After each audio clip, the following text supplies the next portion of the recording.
जय श्रीराम. रामदरबाराचा सांस्कृतिक प्रभाव हा धार्मिक प्रभावाच्या पलीकडे विस्तारतो. वाईटावर चांगल्या विजयाचे प्रतीक असणारी ही रामभक्ती हिंदू तत्वज्ञान आणि नैतिकतेचा आधारस्तंभ आहे. जय श्रीराम. प्रभू श्रीरामाच्या दरबाराला हिंदू पौराणिक कथा आणि सांस्कृतिक परंपरांमध्ये महत्त्वपूर्ण स्थान आहे. अनेकदा मंदिरांमध्ये किंवा सण साजरे करताना रामदरबारच्या दिसणाऱ्या दिव्य चित्ररथाला एक समृद्ध इतिहास लाभला आहे, जो युगानुयुगे प्रतिध्वनित होतो. आज श्री रामदरबारची उत्पत्ती पाहूया. रामदरबारची उत्पत्ती प्राचीन भारतीय महाकाव्य रामायणात शोधली जाऊ शकते. याचे श्रेय ऋषी वाल्मिकींना दिले जाते.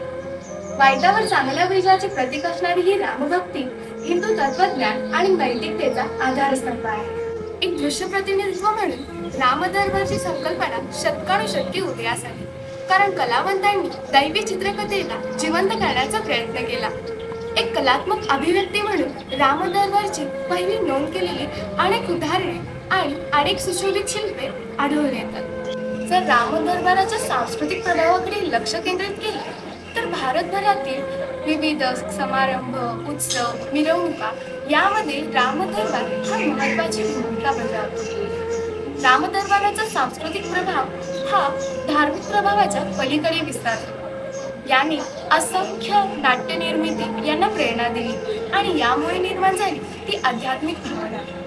प्रभू श्रीरामांनी धारण केलेली कर्तव्ये आणि मूल्ये त्याग ही आजही लोकांमध्ये सतत ओलांडून वाहत आहे.